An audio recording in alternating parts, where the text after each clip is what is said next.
Ini Dia yang saya jadi bilang tadi, saksi. jadi kontradiktum.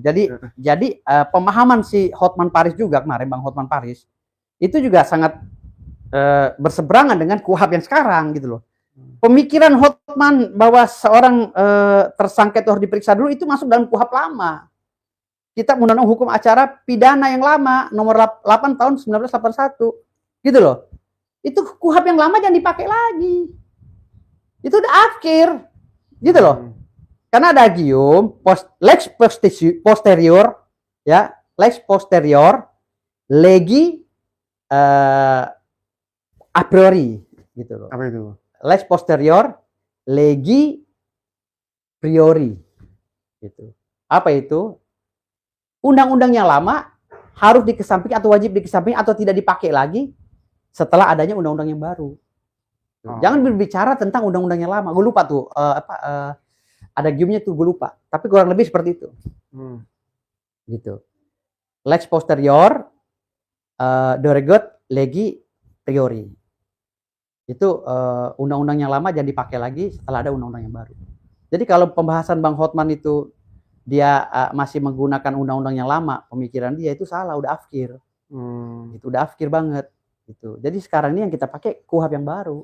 Jangan pakai KUHP yang lain, itu udah usang. Sama seperti pendapat Pak Mahfud MD, itu udah usang pendapatnya. Harus banyak-banyak baca, jangan banyak-banyak piknik gitu loh. Jadi hari ini banyak yang salah menafsirkan undang-undang tipikor. Makanya banyak yang terjerembab. Ini tergantung daripada Pak Prabowo juga gitu. Kalau Pak Prabowo ini memahami ini, harus benar-benar tegas Pak Prabowo menunjuk Komisi Pemberantasan Korupsi untuk menangani kasus Febri. Kalau nggak, fitnah akan bergulir terus nih. Ada bahasa katanya ini kewenangan polisi ditukar guling kasusnya dengan kasus MBG, sehingga Febri tidak jadi tersangka gitu kan. Ini kacau pembahasan seperti ini kan. Ini nanti akan menjadi presiden buruk bagi penegakan hukum di zaman Presiden Pak Prabowo. Kalau seandainya semua saling lempar tongkat gitu, lempar tongkat loh kalau menurut saya gitu. Kalau pejabat tinggi di Mahkamah Agung, di Kejaksaan Agung dan Polri ini saling lempar tongkat, saling ancam, saling ini, wah ini kacau nih, bahaya nih. Nah makanya Pak Prabowo harus tegas menunjuk Komisi Pemberantasan Korupsi untuk mengambil alih kasus Febri, biar netral, sesuai dengan tupoksinya. Gitu loh. Kalau ini masih dipegang Kejaksaan Agung, dioper lagi ke polisi oper lagi ke Kejaksaan. Kapan mau benernya? Penegakan hukum di Indonesia kapan mau benernya?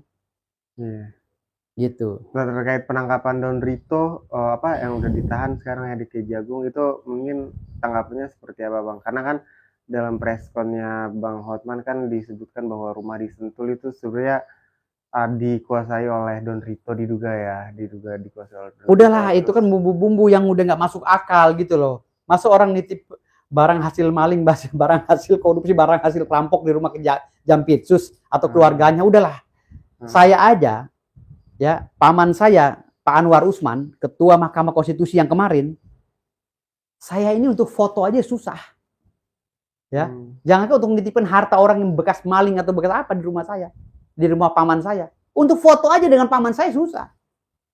Saya dialog dari jam 10 malam sampai jam 4 pagi dengan paman saya. Dialog tentang agama, nggak ada yang dialog tentang politik.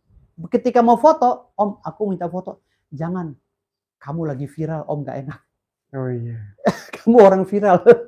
Jadi Om saya tuh mau foto dengan keluarga-keluarga yang nggak viral. Kalau dengan saya nggak mau. Walaupun saya ngobrol dari pagi sampai sore, tetap aja. Mungkin menurut Abang gimana Bang?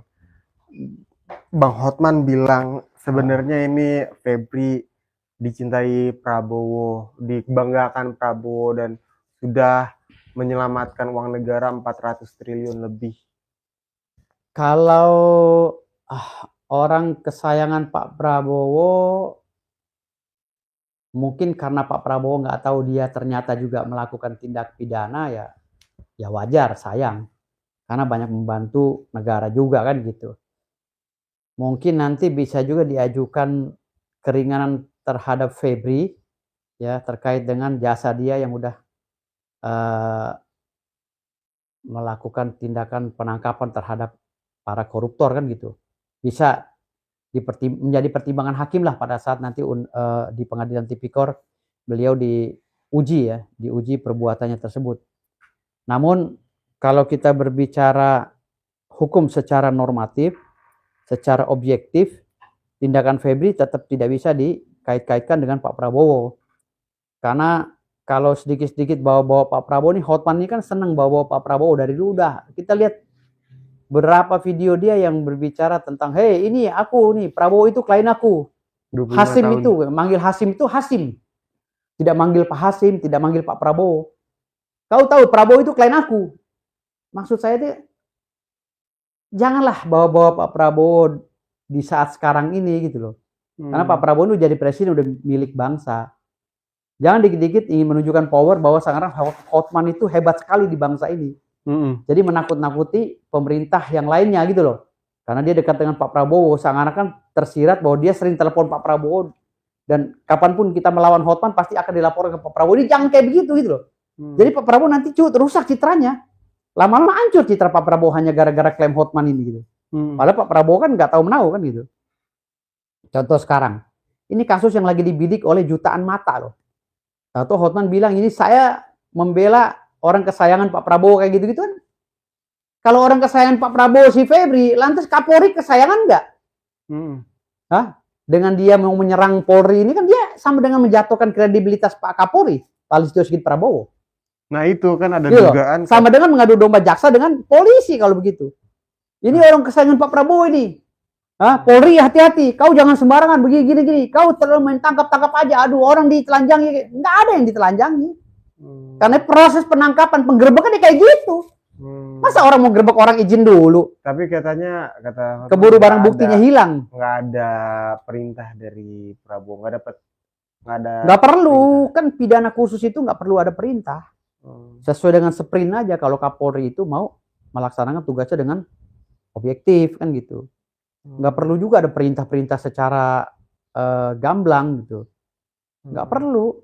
Gitu. Bahkan kalau udah masuk ke ranah KPK ini nggak perlu ada perintah. KPK kan independen, lembaga ad hoc. Makanya saya bilang tadi ini udah kebablasan semua. Udah Bang Hotman ngomongnya ngaco ya kan? Harus ada proses penyelidikan. Belum pernah baca kali dia undang-undang tipikor. Bagaimana undang tipikor dibuat khusus agar penjahat itu jerak dan gampang diproses. KPK untuk memeriksa kasus Febri. Kejagung bakal melindungi gak kira-kira? Ya sudah pastilah, kan gini. Ketika proses penegakan hukum ini dilakukan oleh salah satu lembaga atau institusi oknumnya ya, maka institusi tersebut diharamkan untuk melakukan pemeriksaan. Gitu loh.